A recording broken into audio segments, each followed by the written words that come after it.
Hi all. Good evening. Good evening. Good morning, actually, not evening yet. Sorry, I've lost track. Hi, Gogo. Thank you for being there. Hi, everybody. I'm Leos Kerletopoulos, Leonidas. However, it's quite tough for non-Greeks, so let's keep it at Leo. So I'm the coordinator of MindSpark, and I'll make a brief introduction of this webinar for 1 minute, and we are ready to start. First, let's talk about the tech specifications. So, as you see, you are seem like muted if it's the first time you attend the webinar, but that will change after we finish the webinar. So you will be able to talk and over your camera after the webinar stops. In the meantime, what you can do is that you can use the chat. There is the option to ask for your microphone to be activated, and we will do. Or you can use the Q&A. There is a Q&A option you can see below. You can use this and create a question that everybody can respond to it. Gogo as well. So, in terms of our organizer, I'm, as said, the coordinator of MindSpark Plus. We cooperate with SEKE, along with the Digital Communication Network, the DCN Global, to deliver this webinar. SEKE is or HAMAC, the Hellenic Association of Mobile Applications Companies. They have around 80 members, a new board of directors, and all of them are working and supporting the Greek innovation ecosystem. You can see more in SEKE website of SEKE, and thank you for being here. I don't want to waste your time anymore. Gogo, the floor is yours. Thank you, Leonidas. Can you hear me well? Can you repeat? Sorry.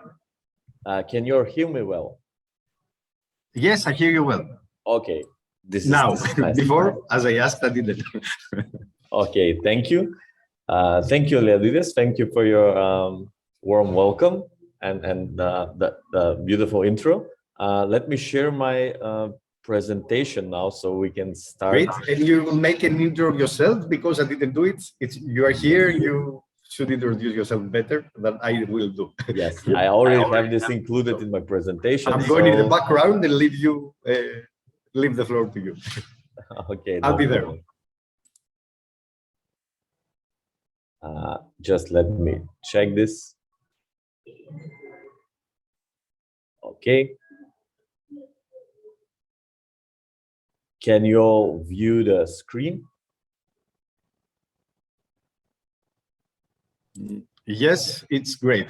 Okay.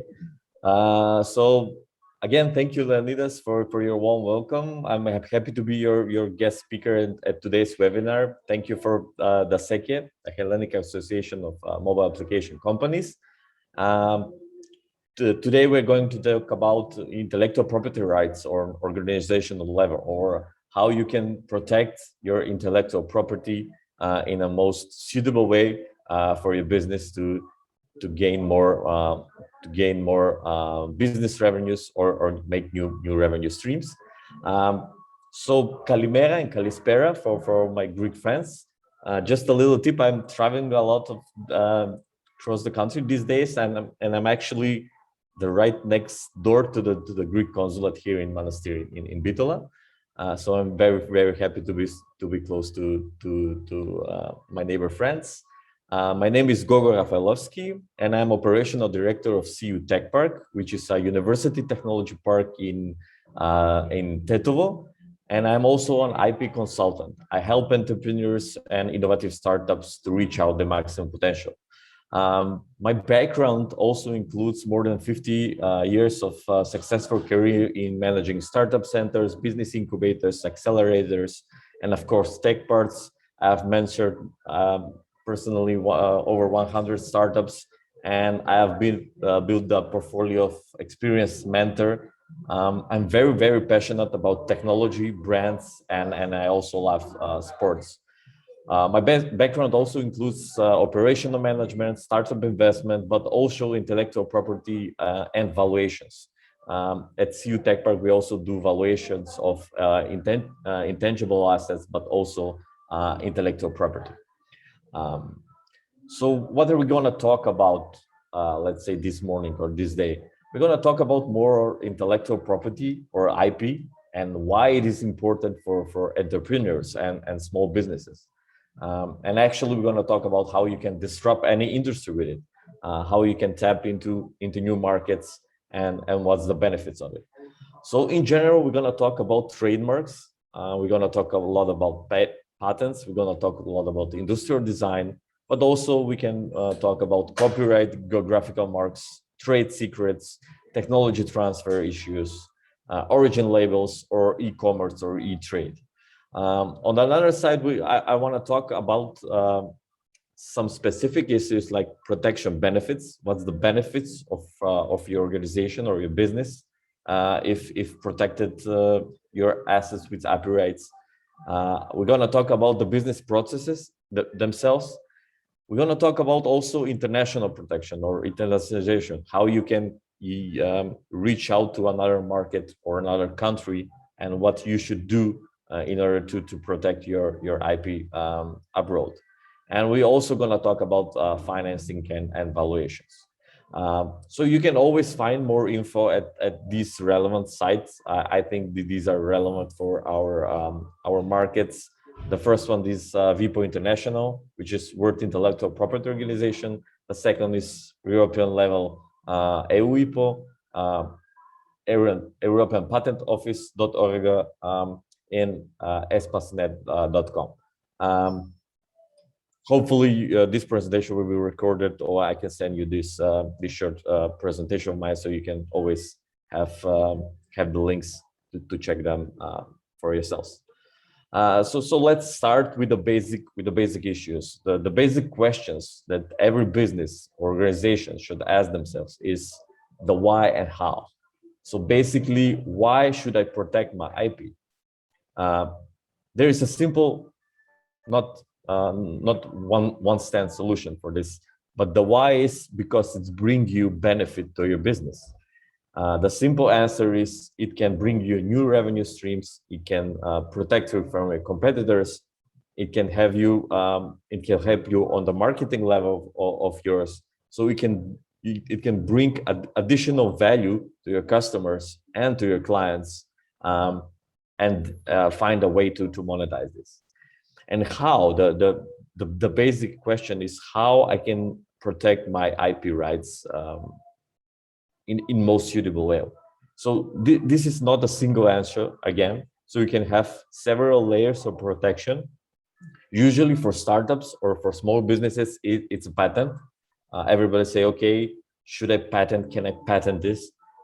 There is a lot of protection tools that you can use alongside with just the patent.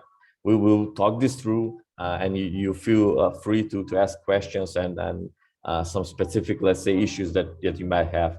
But I want to stress this out. This is not only a patent protection, but you can have many layers of protection, and we'll talk about this in details.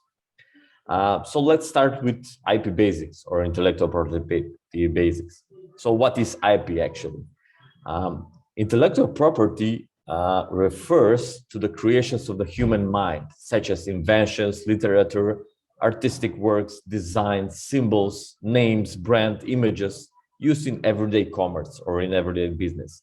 So the highlight definition should be creations of the human mind.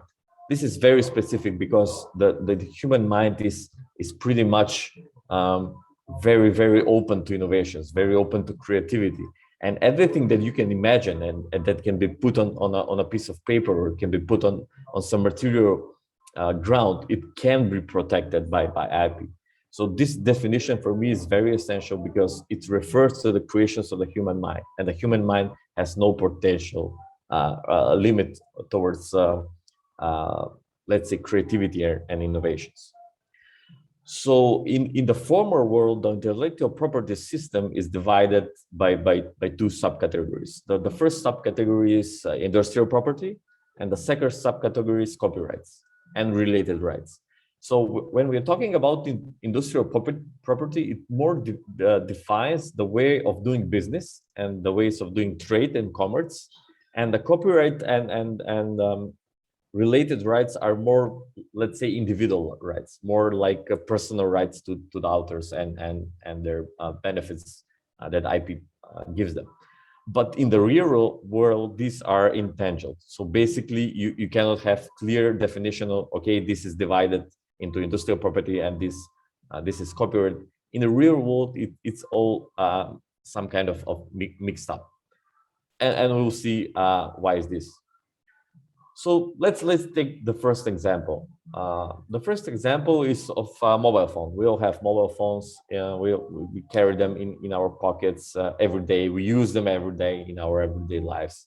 So a simple mobile device can have, like we said, several layers of protection, and we'll go through them. So the first, let's say, layer of protection is the operational system, the interface. The interface itself, it can be protected by patent, actually. The software, the pictures, the ringtone, the startup sound when you turn your phone on, actually it can be protected by copyright. So the software, the pictures, the ringtone, it can be copyright protected. The shape of the phone, on the other hand, the icons, the general design, the button designs can be protected by industrial design. The label or the brand distinguishing the product from its competitors, as you already know, can be a trademark protected. And any undisclosed part of the software that you cannot see, but in the background there are a lot of functionalities on it, it can be used and protected as a trade secret. So anything that competitors shouldn't know about your system or about any system, it can be protected under a trade secret. So this is a real example of how a simple phone or a simple technology or application can have several layers of protection. When we talk about trademarks and trademark protection, let's start from what is actually trademark. A trademark definition is the exclusive industrial property right which distincts the products and services of one competitor from the rest of the competitors. This is straightforward definition, and everybody, I think, of you already know it. So basically, it's the brand, is the logo protected by laws of trademark. So a trademark can have several functions beyond this marketing function. It has a guarantee function. It can have a control function. It can also have advertisement function. So basically, its main issue is to advertise some of your businesses or your products and services. It also have a product origin function. So your customers pretty much know that your product or service is from certain origin, and it has certain distinction or distinctive characteristics. But also it defines you from the rest of your competitors. So basically, it is a law protected, let's say, brand or a logo. So the general protection conditions, we're talking now worldwide, and each country has its specifics, but in general, a trademark can be registered if it's a sign, if it has a graphical appearance, and if it has a self-distinction. So basically, these three characteristics are more or less must if you want to file a trademark application for. What can be protected? Actually, words, letters, numbers, photos, drawing, combination of colors and shapes, 3D shapes, 2D shapes, and combination of all above mentioned can be protected by a trademark. So in several countries, it can be also protected in various languages and fonts, or in some countries it can have only in a specific letters and a specific languages. So basically, it's too general. You can protect combination of words, letters, numbers, and everything that your logo or your brand has actually can be protected. Uh, the most famous trademarks are actually in the past 2 years are actually these kind of brands, and these kind of brands have invested a lot of value and a lot of money and resources into this, and actually this is how they gain their valuations and high numbers and company brand awareness by investing a lot of the brand and a lot of in their trademarks. Uh, so what cannot be registered as a trademark? It cannot be registered if it is a generic item, if it's a descriptive item, if it's a misleading trademark, or if it's anti-moral, anti-religious, and contrary to the law and order in each country or in each territory. It cannot also be protected if it's a flag, a coat of arms, or official symbol of the government and institutions and their organization. We're talking about European world organizations here also. It also cannot be protected if it's already in conflict with another existing or well-known trademark.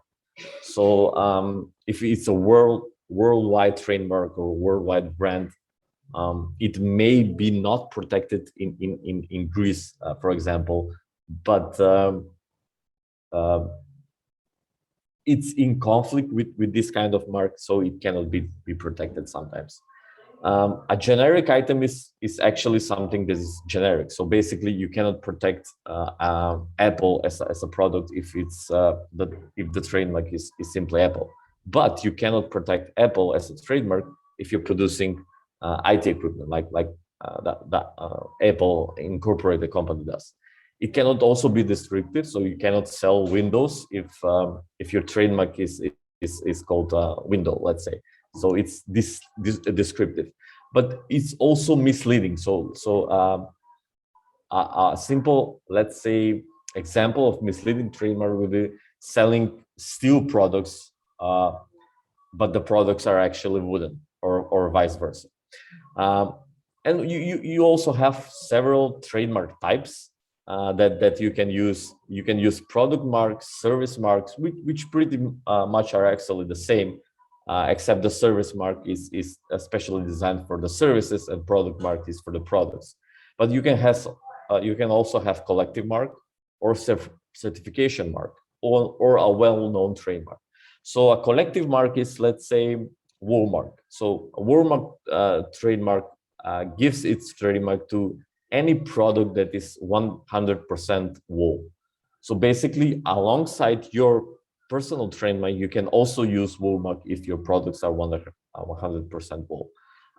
Certification mark is pretty much the known CE, which means Certified Europe, and these are for the products that are already tested and in accomplice with Europe regulatory system. And EU Eco label is some certification mark that has this EU Eco standards on the products or the services. So these trademark types you can use alongside your own personal or business trademark. These are several examples of a trademark. Like we have Bravo Cafe, we have Bravo, let's say, juice, Bravo washing detergent for clothes, and we have pencils or pens, and we got food for pets, and we have eyewear or eyeglasses, and then we have like kitchen paper. So basically, these are kind of several items, but they all have the same brand. So this is the Bravo brand. In trademark protection, you can have the same brand used, but in different category of products. So basically, if you're a company selling juices, you can use the Bravo for, let's say, juices, beverages, or food. But also another company that has the Bravo, let's say, brand can use its trademark, which is well known in let's say eyewear to promote his or her products or services on the market.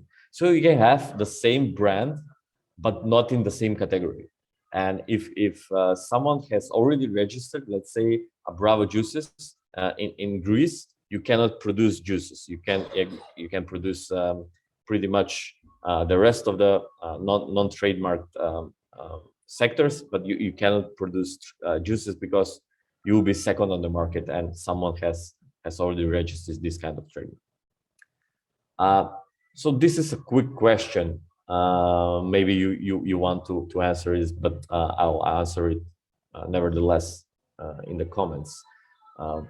Do you think these trademarks are registrable? So the first is a Coppertone. It's a real life example from Germany. It's actually two words linked together. Copper on English, I mean, let's say a color, and a tone meaning a skin tone. So actually, Coppertone was filed as a trademark application back in the 70s in Germany, 70s and 80s, and it was actually rejected because it was descriptive. It was way descriptive. And then they added like little girl, they added the dog and like the rainbow colors and slightly changed it. And on the second application, they actually registered. So this is a registrable trademark. Also, the second example is a Hummingbird soda. So basically, this can of soda, of a drink, cannot be protected because it's misleading. It's misleading the average consumer that you can have soda which comes from a hummingbird, and actually this kind of trademark cannot be protected. Via trademark protection. When we talk about patents and patent protection, let's start off what actually is a patent. So the patent is the exclusive subjective right that protects the titular in all forms of economic exploitation of his or her invention. So the titular here is the person that have invented something or have invented the patent. So it's mostly patentable if it's an intellectual good, if it's a technical solution of a technical problem from all areas of technology. This is in European law, this is very, very pinpointed technical solution of a technical problem. So something that you invented must have a technical solution to a problem, or should be put into industry. And if it doesn't meet this criteria, it cannot be product. So for example, if we today invent some machinery that is actually perpetuum mobile, which kind of moves by itself, it cannot be patented because it doesn't have a solution for a real problem. So either if we invent it this time, it cannot be patented because it doesn't have a problem that solves. And the titulars are the natural persons and inventors and their legal ancestors. So basically, invention can be something that is patentable. And if I, for example, or me and my colleagues have invented it, then we can patent it by ourselves, or we can do it through our company or our business. So we will have let's say the benefits of the invention or of the patent, both as a private persons, but also as a legal persons. We'll see how this goes later on. So if the product is patentable, it should be, it falls under the patent law subject. This is a mod. It is an invention.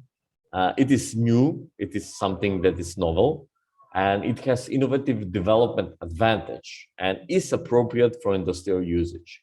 So basically, you cannot patent everyday objects that you slightly change or slightly, let's say, designed or develop in another way. It must be something that is a breakthrough in the industry in order to be patentable. And why patented? Because you'll have a strong market position, because you have high return of investment because your business will have possibility of selling or licensing the invention. So you can just go and sell or license it. It can increase your negotiation power with talking to other businesses, with talking with competitors or your customers. And of course, it gives you positive image of your business or your startup as well. So today, NASA, in all the space missions that they have, are using more than 6,500 let's say, patents in their everyday products that they develop and design. And let's say a brand new car from European manufacturer can have up to 9,600 patents. So this is how big companies and big businesses invest a lot of time and efforts in their patents, because they see a lot of value in it. And actually, they're doing it not for the market, but they're also doing this for gaining competitive advantage. So by patenting it, you also protect your competitors for doing the same or similar products, and let's say stop them maybe eventually on the market and gain this first mover advantage. So this is a lot of work, this is a lot of money, but also it can give you a lot of competitive advantage if you patent let's say your inventions. And a quick question: do you think a method for medical treatment can be patented? Now we're living in COVID times and in pandemic times or post-pandemic times, and a method for medical treatment, is it patentable? So basically, the answer would be yes. If it has a human intervention in some drug or medicine or treatment, eventually it can be patentable. But you cannot patent something that is already in the nature. So, for example, you cannot patent, let's say, honey, or you cannot patent some substance from some plant or a tree and use it as a drug or treatment. But if it has a human intervention in it, yes, it definitely can be something that is patentable. Now let's talk about industrial design. So what is industrial design? The right to industrial ownership, which protects a new form of object, a painting, a sketching, a drawing, a contour, or a certain composition of colors and their combination. So actually everything that can be put on a paper, or paint, or sketch, or drawing can be protected by industrial design. So we have two types of industrial design, actually. These are 2D and 3D industrial design. And these are the examples from Coca-Cola. The Coca-Cola used them both.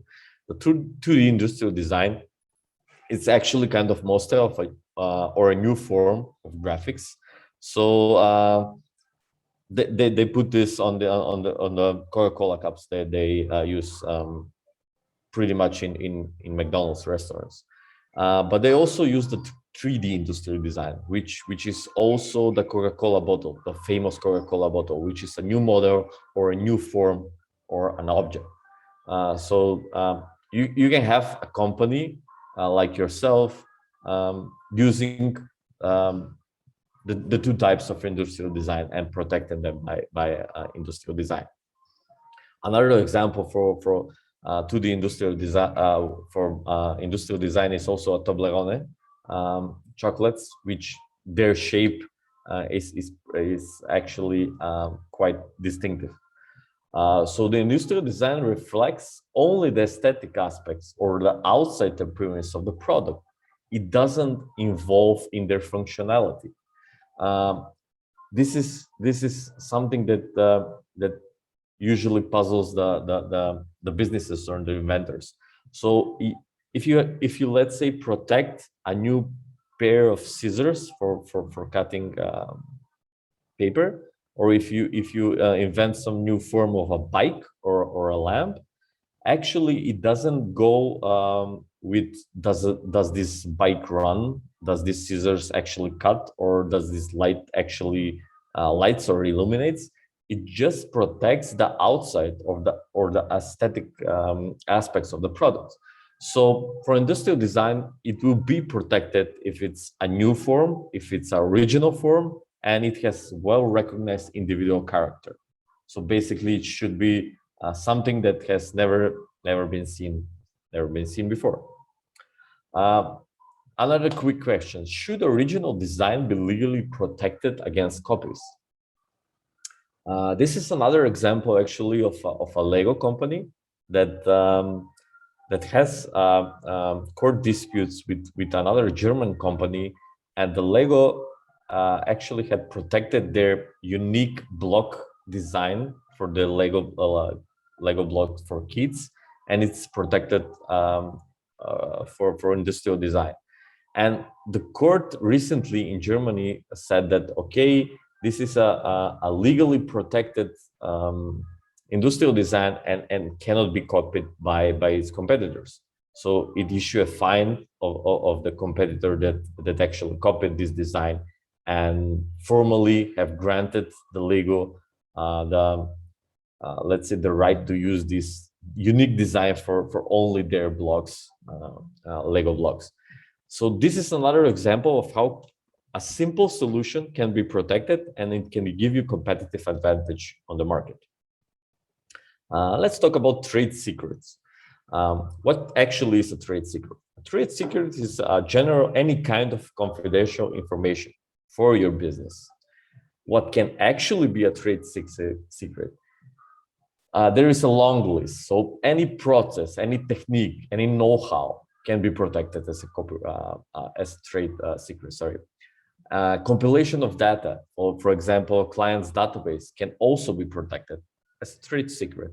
Any design, draw, project maps, any algorithms or computer processes, let's say, PC programs, production formulas, but also financial information, any strategies, business plan, market plan, or export plan can also be protected as a trade secret. Any kind of financial information, personal database, checklists, manuals, also ingredients in some cases, and R&D and growth activities that your business has been also developing or conducting can be protected. So a trade secret can be any confidential information that differs you from your competitors, and not everybody should actually know about it. So a certain standards for a trade secret will be the information must be a secret, so it must be confidential. The information must have commercial value. That's why it is a secret in the first place. And the titler of the information must have undertaken minimum steps required so the information will remain secret in the future. So it must be a secret, it must have a value, and you have to undertake minimum steps to remain secret. Of course, if everybody in your business knows this kind of information, or your customers, then it's not a secret anymore. The main three examples that I want to share are, again, the Coca-Cola company, which the secret formula for the Coke, actually, it's not patented. It's protected as a top secret. And it's very smart strategy from Coca-Cola, because if you patent something, it usually has up to 70 years of protection, and then it becomes a public good. So anybody can know it, and then anybody can know the secret formula in this example for a Coca-Cola company. While protecting is as a trade secret, it gives you in theory, it gives you unlimited time of protection. So as well as you or your company can protect it, it has let's say non-limited time of exploration. So Coca-Cola company used this vault in Atlanta, and only 2 persons know the secret formula or the code of the vault, and they never meet each other, they never travel together, and then never go to the same place at the same time. Another example is the source code of Windows, which is also protected as a trade secret. And the third example is also the sauces for the KFC or Kentucky Fried Chicken. They have 11 secret ingredients, I think, and they have separate contract with all the rest of their suppliers, and they don't reveal any kind of information among themselves or with the company. When we're talking about geographical labels or geographical labeling, these are some examples. The first one is champagne from France. The second is eventually, yeah, your Greek yogurt, the Havana famous cigar, something from the Balkan regions, which is tavče gavče, the famous dish, or ouzo as a drink, or feta cheese. So basically, geographical labeling protects the products or services that are from certain specific geographical region. So the champagne actually is, the product itself is called a bubbled wine, but it is made in the area of Champagne, France, and this is a well-known wine bubbly wine from Champagne, and this is why it's called a champagne. Your example of ouzo or Greek yogurt, you already know for yourself. The Havana, the famous cigar made in Cuba, is also specific to this geographical label or to this geographical specific region. Geographical labels in Europe are divided into indication where they're made and designation of origin. What is their origin? So basically, they can be made on a several specific or on a certain specific, let's say, area or region, and these are geographical indication of where they are from or where they are made. And designation of origin actually can be several parts put together from several regions or several countries, maybe, or continents in sometimes, but they're assembled on a specific location with a specific know-how, and this is the designation of origin. A very recent country specific is the wines of Macedonia, because Greece has this region of Macedonia. It can export its wines with this kind of label, wines of Macedonia. On the other hand, here in North Macedonia, you cannot export our wine as Macedonian wine because we don't have this kind of region. So our wines are made from Povardania, from Pelagonia region, from let's say Tikvers region, and etc. In the Balkans, it's also the famous Ivar dish is also something specific with geographical indication. Let's move towards copyright and copyright issues. So what is actually copyright? The copyrights are the rights of intellectual creations in the field of literature, art, and science. So a copyright creation is an individual and intellectual creation from the fields of literature, science, art, and other areas of creativity, regardless of the item, the process, or regardless or the form of its expression. So it doesn't intervene, or it doesn't go deep into the item, the process itself, or the form of the expression. It can be done on paper, on digital, let's say, platforms or whatever. But it's an intellectual creation from your creativity perspective. The characteristics are they have to be original, individual rights. They're the promotion of the emotional values of the author or authors, if it's plural, and they're protected from the moment of their creation. So for a copyright protection, you don't have to file any application to any government or agency body. It's protected from the moment that you created. So for example, if you're writing a business plan, or you're writing a marketing plan, or you're writing a poem, or if you're writing let's say a song, or writing a book, actually when it's done, it's already protected from the moment that you finish it. So basically, if you want to protect something by copyright, you can just develop it and make it public, and it's automatically protected. So the copyright processing or the cultural heritage processing it's also a copyright creation. Collection of copyrights, for example, an encyclopedia, an anthology, or database, or a set of documents or procedures is also a copyright by itself, because it's the choice or the arrangement of the individual copyright made by the author himself. For example, if you have a encyclopedia and rearrange all the, let's say, all the items inside, it's your copyright because it's your choice of the arrangement. Also, Yellow Pages as a book, it's copyright protected. Also, dictionaries are copyright protected because of the individual character and the choice of arrangement. Or if we take, let's say, a set of poems from a certain author and rearrange it in our individual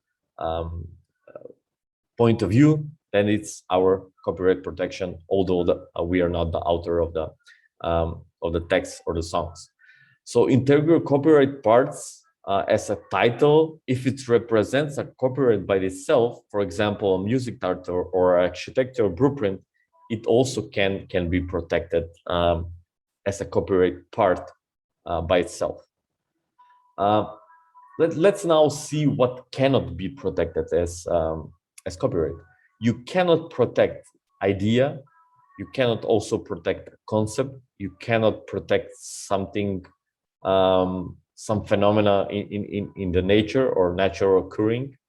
You cannot protect a business chit chat. So if you have chit chat with your buddies over beer or with your family over dinner, and something new came up, you cannot protect this kind of business, let's say, or any kind of idea, because it's not put on a paper. So everything that is we say it flows in the air, you cannot protect it. If you heard something, if you overheard or see or view something on the internet, you cannot protect it because it's not put on a material ground. So official text from any form of government, public or judicial body, and its translations, when it's published as a public text, also cannot be protected because it's a common interest. Now we go to the issues of moral and material rights. So any kind of actually copyright has two aspects. The first aspects are the moral rights, and the second aspect are material rights. So we will start with the moral rights. The moral rights are genuinely yours, so they cannot be transferred per se. And this kind of rights are recognition of your authorship, your honor and respect, your right to publishing or presenting to the general public, or your right to withdraw or cancel already published or presented copyright. And the material rights, on the other hand, are the asset-based and can be transferable in general. So you can transfer the right to publish to somebody else or some other business. You can have the right to reproduce. You can transfer the right of distribution and leasing and lending out. So actually, these moral rights cannot be taken away from you. So whatever happens, the moral rights are remained as you as an author or several authors, for example. And the material rights, they can be easily transferred. So you can transfer to exclusively to one company. You can have several companies given the rights to publish or reproduce your authorship or whatever. So basically, what you should know is the copyright has two aspects. The moral rights are generally yours and they're not transferable, and the material rights are generally transferable, and you can have, let's say, different revenue streams from transferring them to different person or companies. Now let's go to a quick question. Is it yours or author's copyright if you have a tattoo on your body?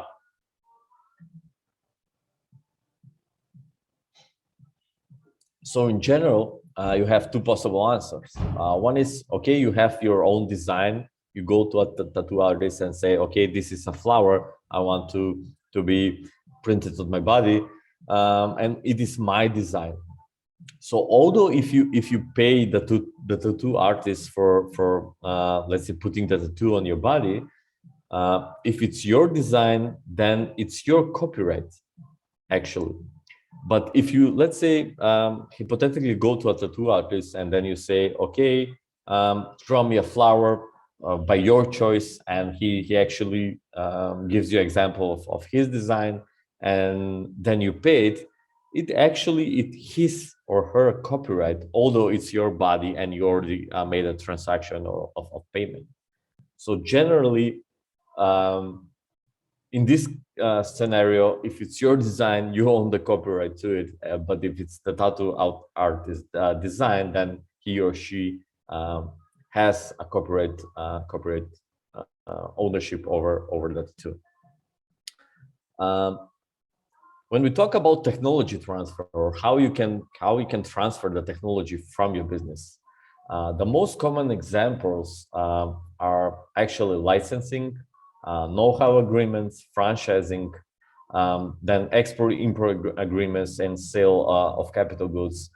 One example is also on-demand agreements or ad hoc agreements, and of course, consultancy agreement services. So basically, how you can transfer your intellectual property through licensing, franchising, agreements, or consultancy, or on demand or ad hoc. This is kind of mostly most common examples. Let's see how this does for e-commerce. For e-commerce, a lot of companies have this patent or any kind of IP portfolios, trademark domains, software portfolios, databases, or let's say domain names, which accordingly the most of them are their most valuable assets. So if you're working in an e-commerce or digital economy, pay special attention on the domain names, which actually are not IP assets, databases, web articles and text, personal information protection, contents from the external sources, or hyperlinks. So basically, anything that can be put on a digital world can have some impact on IP issues. Let's see how this transfers from the employee's perspective to the consultant's perspective. Several businesses have some trouble or issues with work made from employees and work made from hire. So let's have an example of a business, let's say designing a new logo for your business. So you eventually start a company. You said, okay, I want my brand to be Purity, and you ring your designer to draft you out several logo, let's say several logo designs for your business. And then you say, okay, this is the colors, this is the shim, this is I want my brand to represent, and he gives you, let's say, four examples, and you select select one of them, and you make a contract, you pay him, and then you take and use the logo. Basically, what we talked about, actually, it is his design, and actually the copyright and intellectual property protection is on his side. So basically, he as a designer has the right to your logo. Although you have only made a transaction, you have made a contract, and then he transfer you the rights. So basically, in the contract, it should say, okay, this designer gives you exclusive right to use this logo and to use this in a commercial form for your business. So basically, the design, or like we said, the moral rights are still on his side, but he transferred you the material rights to use this in everyday business life. Um, this is one example of uh, how you can use different, or how you can leverage different IP aspects for your business. But it's also a good example of how work made by consultants or work made for hire can impact your business. On the second example, we have if a software developer. For example, you are a bookkeeping agency, and then you some of your employees sit together and they develop new software that helps your business work more efficiently or effectively or whatsoever. So basically, although your company does accounting as a service or as a product, actually the moral rights of the authors are the rights that are remaining with your employees.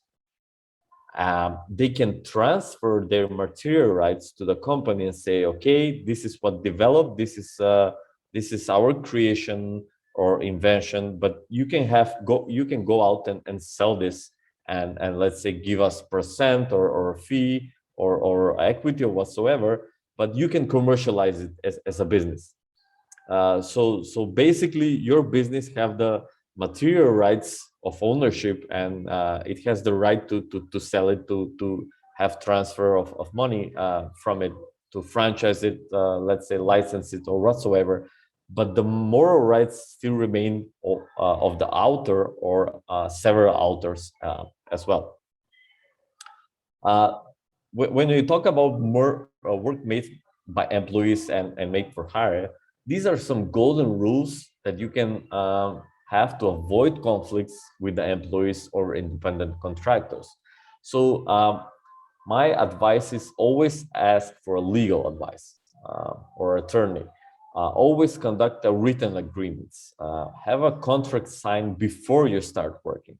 Actually, to put some items that you already know that might be in your best interest, or maybe in conflict with the independent contractors, then you should put this in the contract and have them signed before you start actually the real work.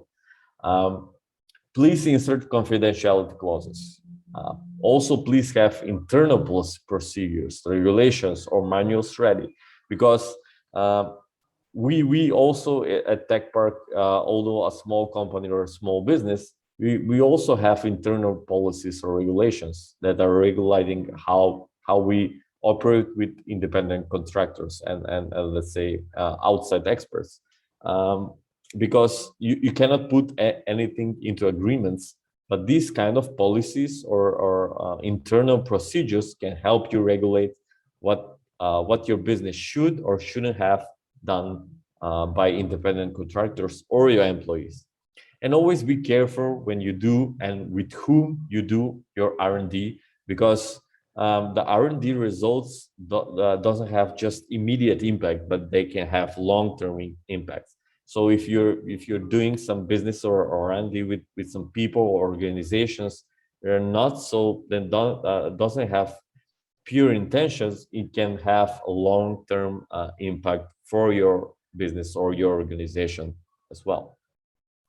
So now let's talk about the business aspects of the IPs. Actually, this is a quite nice picture of the future of work. In the pre-industrial era, we had, like say, the workforce being the major component of every business. So the workforce was around 80% of all the assets of any business organization. The capital had 15% and the knowledge just 5%. In the industrial era, this kind of whole aspect of doing business just shifted. So the workforce still has a major impact on any business activities, like around 50%. But now the capital has also increased to 35%, and the knowledge has increased from 5 to around 50%. And today, in this modern society, or a society based on know-how, on digital assets, on digital skills, we have the knowledge as a major force representing around 60%, and the capital representing 25%, alongside with the workforce, which is 15% actually. So from pre-industrial era, when we work mostly with workforce or physical labor force, we shifted to knowledge, and we shifted to smart capital or smart money. So please have this in mind when doing your businesses. Also, in 1982, around 62% of all the business assets were tangible assets. So tangible means something you can touch, you can feel, it's physically there. So you have machines, equipment, buildings, you have, let's say, computers, processors, and etc. Only 38% were intangible assets. Today, in this modern economy, tangible assets of any business represent only about 15-16%. About 85% of all businesses around the world are made by intangible assets. The intangible assets are also IP assets, or something you cannot touch, feel, as a brand, as a trademark or trade secret, or copyright, or etc.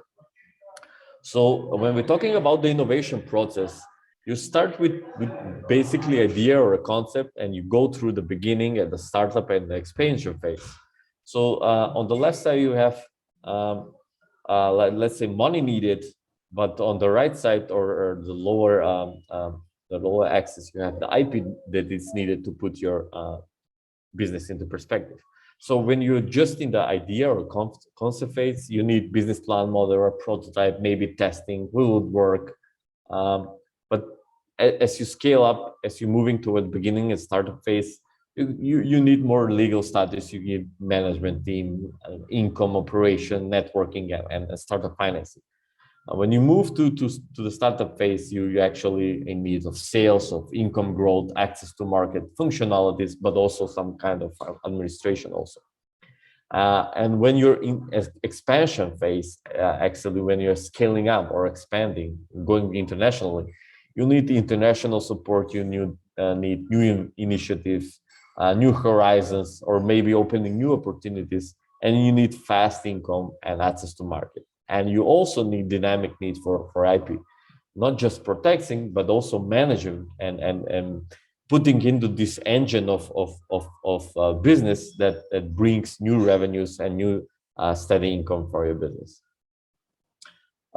When we're talking about investors and what investors would like from your business, these are the several aspects that I want to mention. The investors always are looking for something new. They're looking for world-class asset with commercialization opportunities and a pure path to market. They're also looking forward to IP as something that is unique for your business and something that can be further developed and exploited. So basically, investors are always pro any kind of IP because it gives you this competitive advantage. It gives your business a leverage to compete on the global market, but it's also stated that you have invested a time and money and resources into something that can be put into business perspective. They're also looking for no downsides, so as low burden as possible in the percentage stakes or equity as it can. So not something overly complicated. They're looking also for protection. They're looking for patent, design, trade, trademarks, or a copyright that has the unique value for your business. It gives them a certain state of mind that, okay, these businesses have been doing something unique. They have developed these services that are quite okay and awesome, and we can have this next 10, 20 years commercializing. And they also looking for freedom to play, freedom to operate nationally or internationally. So IP adds value in each of the phases of your value system, starting from the idea to launching for a new, better, cheaper, improved product service on the market. So in each phase, let's say if you took the invention phase, you can use patents and useful models and trade secrets. For copyright issues, you can use copyright related laws. For, let's say, industrial design or trademark, for a product design, sorry, you can have industrial design or trademark or geographical origin as a protection. For licensing, you can use all IP aspects. For export purposes, you can also use all IP assets. When you talk about valuations, there are now more than 50 different methods of valuations for your business, but also for valuating intangible assets and IP assets. So most frequent and most used are pretty much 21 variations nowadays from the following three methodologies. So actually, when you're valuing a business, it doesn't only value the current assets or the current potential of the business, but also value the perspective, the general, let's say, path on the business and what it can be achieved on a certain time frame or a certain time scale. So this is kind of activities that investors use, but also VCs use in the seed, Series A and B investing methodologies. Pretty much, there are three methods that use that are used for this valuation, and 21, let's say, sub methods or sub methodologies for using evaluations. The first is the method of reproduction or recreation. This means that, okay, if you have a business, let's say in the construction industry, how much would it cost for me to reproduce or recreate the same business and reach your level? So if you have a high entry cost, if you have a high, let's say, HR activities, or you have skilled workforce or employees, it will be hard to reproduce or recreate, thus giving me needing for me more resources or more money to actually recreate your business. And this is kind of tricky for me because I cannot easily copy you. So the more unique you are, let's say, the more valuable you are. The second method is a fair market value. This method also says, compares your price to, let's say, to the average market. So the fair market value will be, okay, if you have a graphic design studio or a company, how much would it sell on the open market for a regular buyer or a seller? If you take, let's say, a similar company with similar assets, with similar financial, let's say, projections or performances, and it sells for, let's say, $5 million, that probably your fair market value will be around this kind of valuations. And the third method is the method of future income. This is kind of most startups and VCs are mostly interested, because it's not actually valuing your business right now, but the future income or the future possibilities and opportunities for your business. So the method of future income values how much can you achieve in a certain period, and then try to depreciate this towards certain today's money levels. So we all know that, let's say, €1 in today's valued more than €2 in 5 years time. So basically, this method try to evaluate how much would your business be receiving income and revenues in the future, and try to focus on these areas and bring valuations on today's money. A quite simple example is the Walmart versus Amazon valuations, and you can see the graph right there. They all started in January 2015 with the pretty much same valuations. But one business actually strategies were towards digitalization, was towards e-commerce, e-trade, digital platforms, and another took the stable, let's say, brick and mortar business strategy, and they developed different paths. So now Amazon is worth way more than let's say Walmart in US and global markets. As we're nearing towards the end of my presentation, the key takeaways from this workshop would be to learn how you can protect your different IP. So please, for your businesses and for yourself, learn what are the best scenarios that you can protect your unique IP. In some cases, it will be patent. In some cases, it will be trademark or trade secret. In some cases, maybe industrial design or other IP protection tools. IP might be your most valuable business asset. So think of it as from a business perspective. If you're selling your business right now, what's your unique or most valuable asset that you have? Is it your computer? Is it your database maybe? Is it your software maybe, or a mobile application? In some cases, the intangible assets and IP rights can be your most valuable business asset. In different economies and in more developed economies, you can leverage your IP assets as a collateral. So you can go to a bank and bring a credit home using your IP asset, like using your brand, using your trademark or trade secret in some cases. But IP rights might be your most valuable business assets today. So please pay attention of what's unique and what can be protected for your business. Only IPs increase their value over time the more you use them. Everything else depreciates. Think about it. If you buy a computer, if you buy a machinery, in the amortization plan, every year it depreciates their value. So the more you use them, actually the value becomes lesser and lesser. But in IPs, the more you use them, the value increases. For example, in trademark, if you're selling 100 products or services for your business and selling 1 million of it with the same trademark, the product itself or the value for your business will increase over time the more you use them. So pay a special attention to IPs because in ISO standardization procedures also says that having IPs for your business not only protects the values for your business, but also increase the value of your business the more you use them.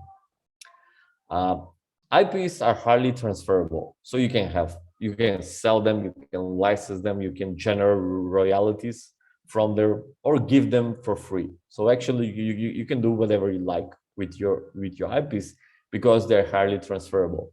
So please have your own unique IP strategy and develop, if you don't have, develop your IP strategy, because this is determinant of how your business will function, especially going international outside your country.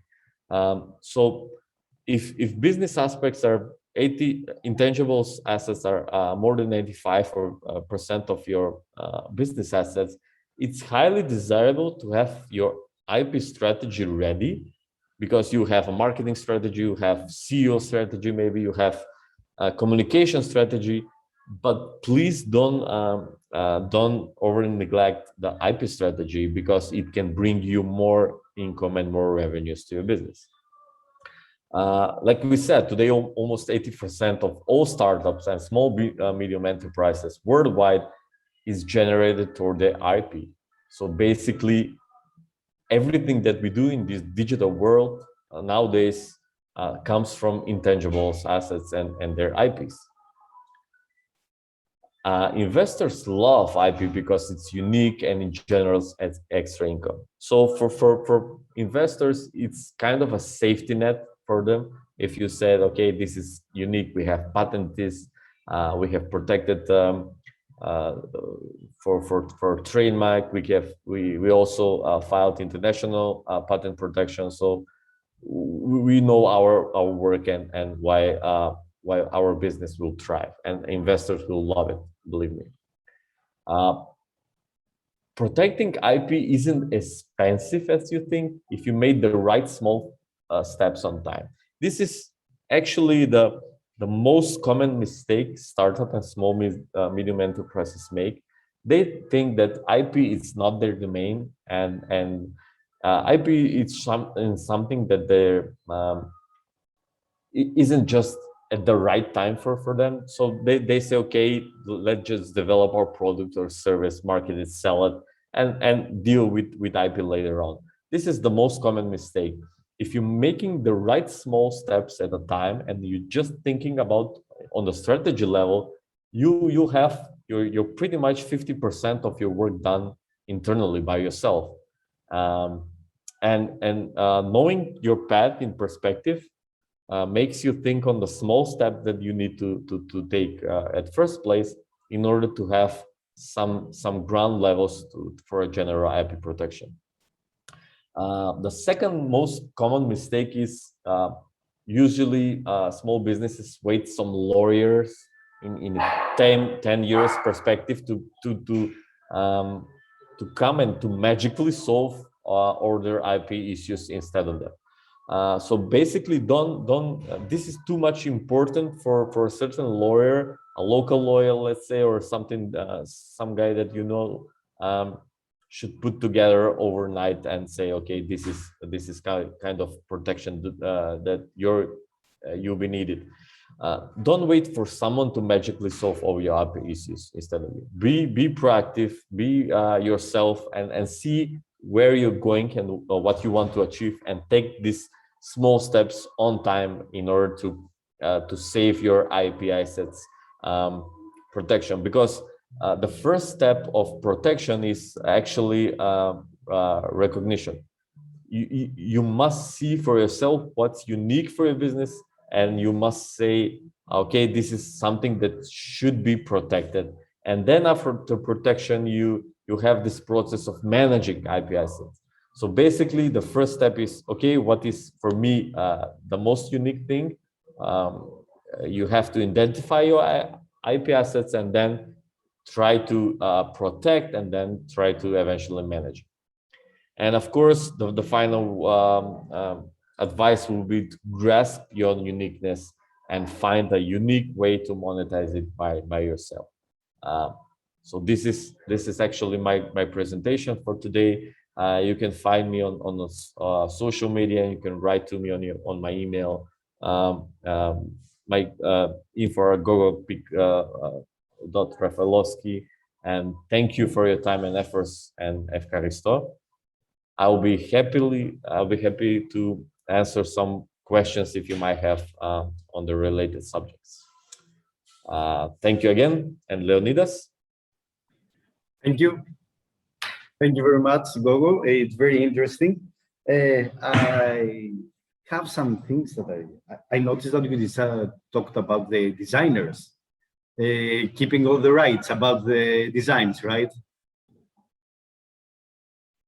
Let me unmute myself. Yes. Yes, sure. Yeah, that's amazing. That's I can recall that we once had the same issue with the copyright of video of a feature film that we produced, that indeed we find out that the same applied there, that independent if we paid enough money to buy the video, in the end, the copyrights were still, we couldn't fix it, and we needed to ask the same company, director, to change even a second on this, because it was considered as a property, as intellectual property of the director.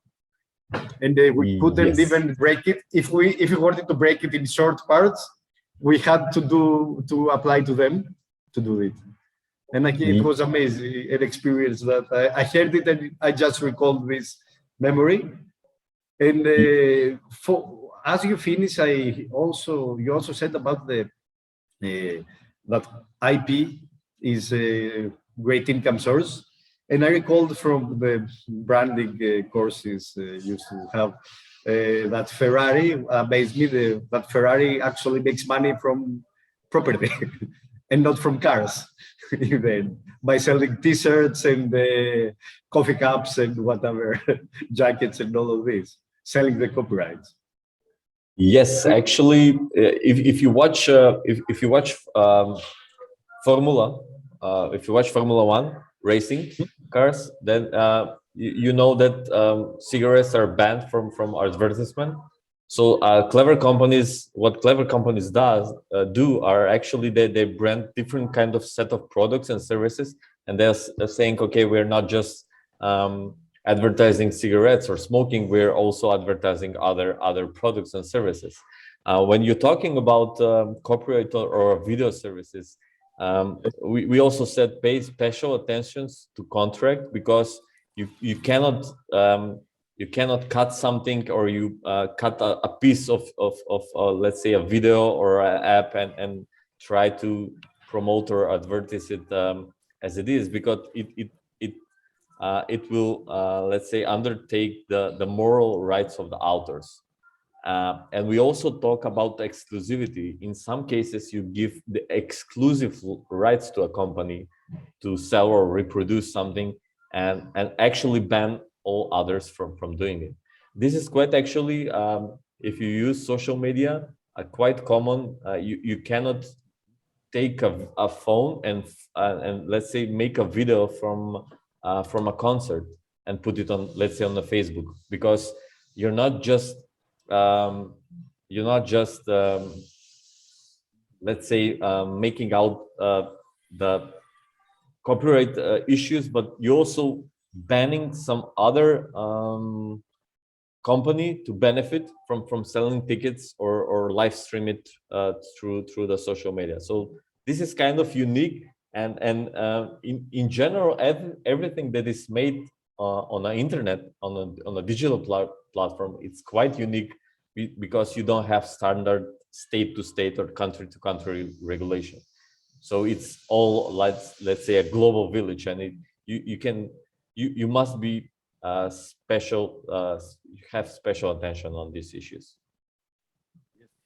Yes, in internet, I think that there is also in journalism, let's say, a limit that you can use about some time footage from any clip, by referencing, of course, by referencing the, let's say you can use from the national broadcast channel a footage of I think, I'm not 100% sure what is the time, but you are allowed to use it about some minutes.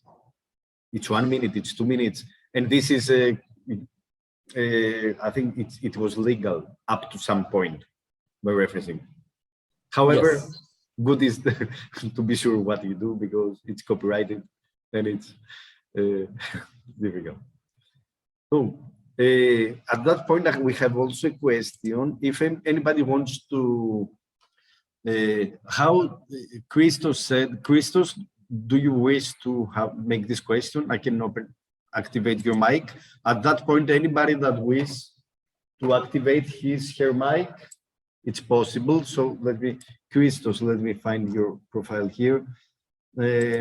Christos, you can talk now. Hi, Christos. Yeah, we are a startup company, and we do have a patent. Actually, we have submitted the application more than a year ago, and we had the positive feedback regarding the patent. But as you know, at IPO, it takes 18 months, and in these 18 months, they are giving you an evaluation. Yeah. Okay. Can you hear me? Yeah. Yes, yes, clear, loud and clear.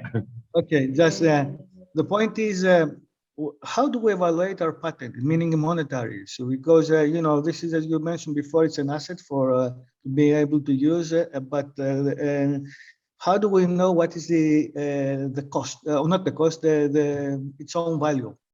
I mean, is it 500,000, 1 million euros, 2 million euros, and how do we do that?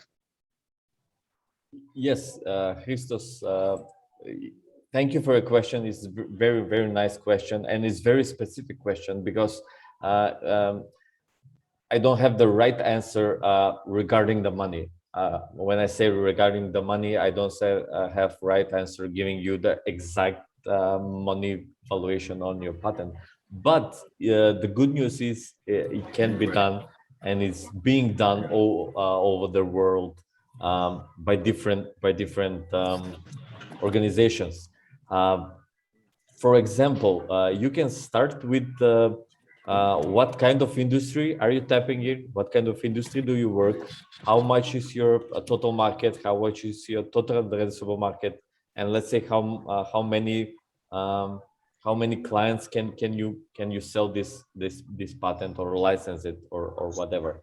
The good thing is there are a lot of VCs, there are a lot of investors, and a lot of let's say international organizations evaluating patents. Our organization, CU Tech Park, also does it. And the bad news is they all have their own model of valuation. So when you're valuing something that is intangible, it's pretty much very subjective. It's not straightforward. But I will give you an example. Let's say if you're selling a house as a property, sorry for that. If you're selling a house and your neighbor has, let's say, the similar house with similar rooms, with similar construction materials, you are on the same neighborhood, and his house is worth, let's say, 1 million, then your house will probably be around this value, but increase of the unique aspect that your house have, and then decrease by some, let's say, flaws that your product has. So basically, you can have this valuation ready by investors or internal consultants or organizations, and they'll have this value regarding your industry, your market, and your potential, and it will have you some monetary value to it. What we do at valuing our startups at the Tech Park is we give them, let's say, estimate valuation. We say, okay, this is not 1 million, but you're something in between 800 and 1.2 million. So you can easily negotiate your value if you're doing it yourself. But we also score them. Let's say if you have a patent, your score from 0 to 10 would be 8. So you have strong valuation on it, and pretty much you can feel comfortable with it. Or let's say you don't have a patent, you have only a design or something, then we have a lower valuation, let's say 4. You can do more to increase this valuation over time. So it's not a straightforward number, but it's something on a scale, let's say from 0 or from a certain amount to another amount. Did I answer this appropriately?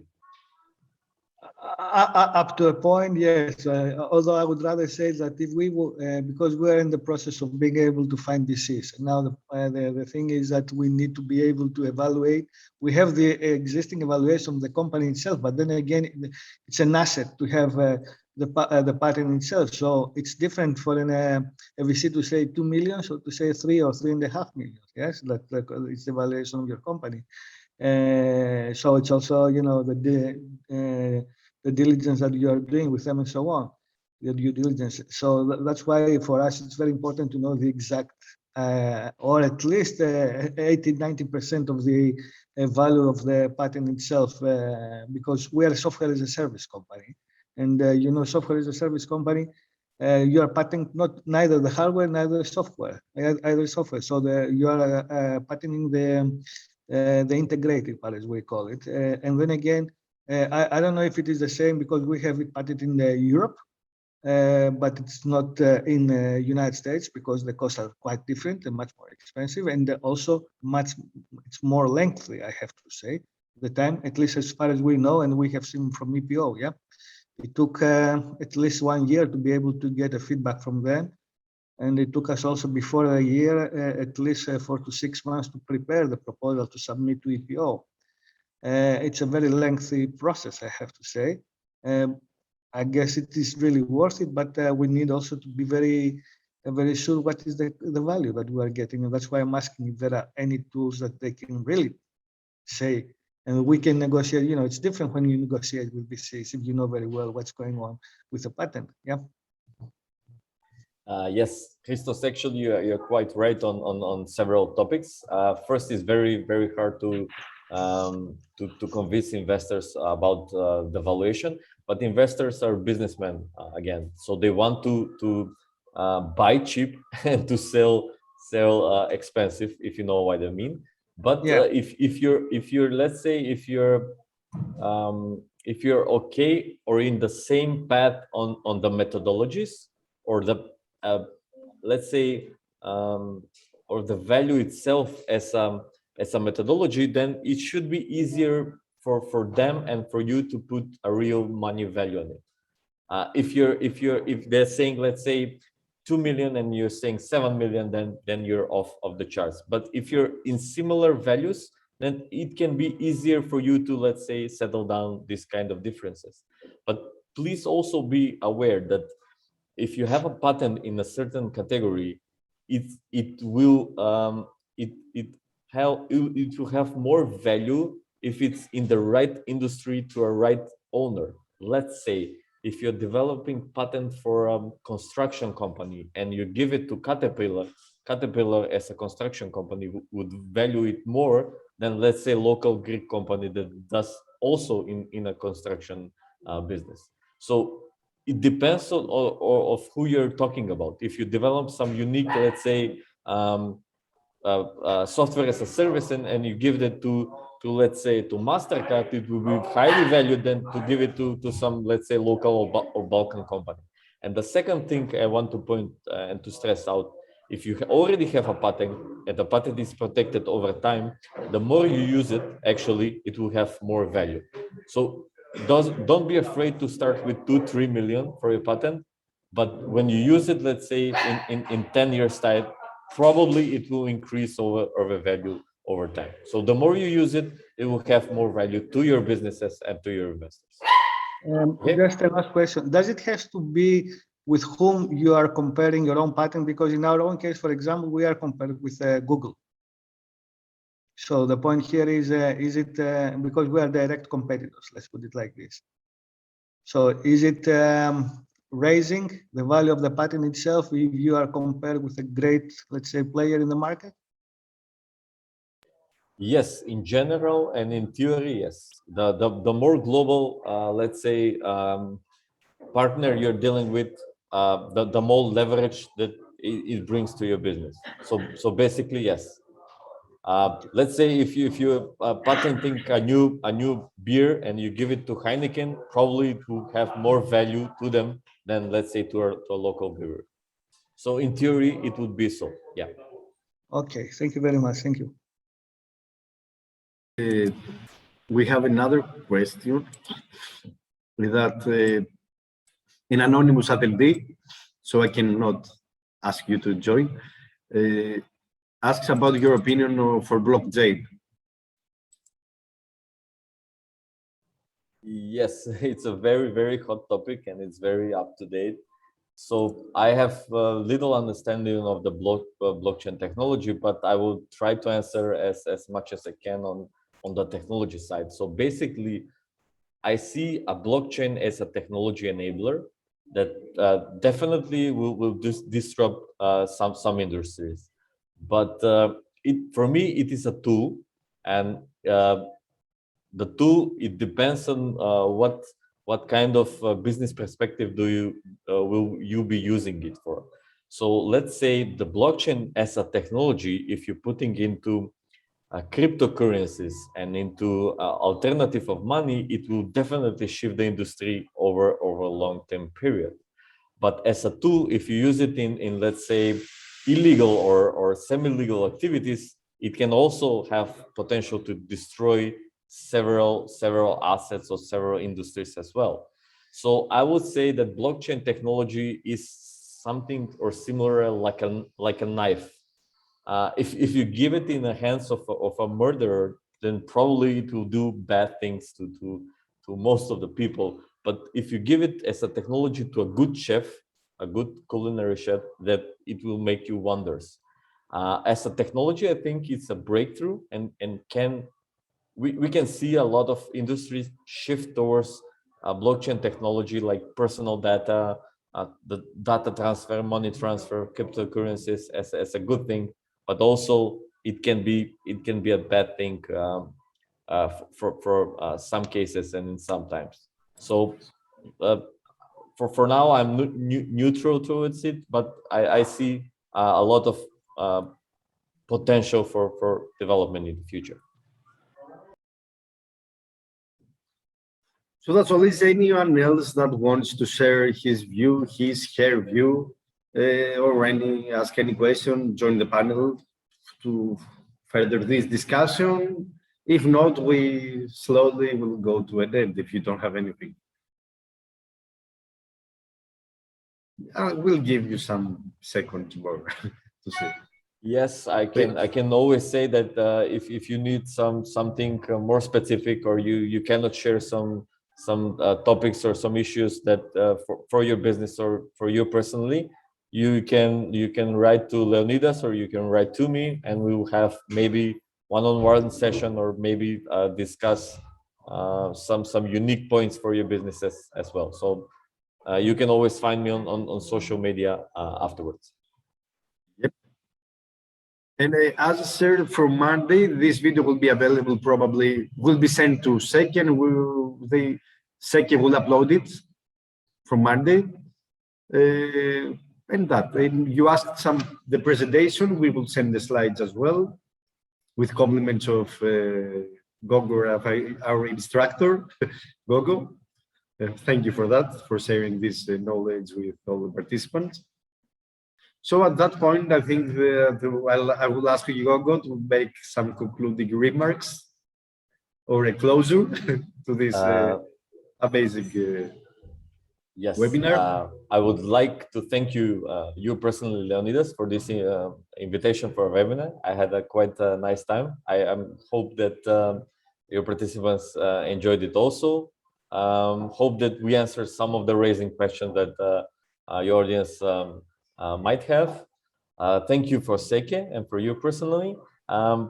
For me, it would be quite okay if you start thinking about protecting your IP assets and try to develop some IP strategy and find your unique way, because in this real and in this digital world, all the businesses that can operate now is through the digital ecosystem. Find a way to protect and to manage your IP, be as unique as you can, and try to increase your value for your business and your clients over time. That will be it from my side. Thank you again very much for this. Have a great day, everybody. Bye.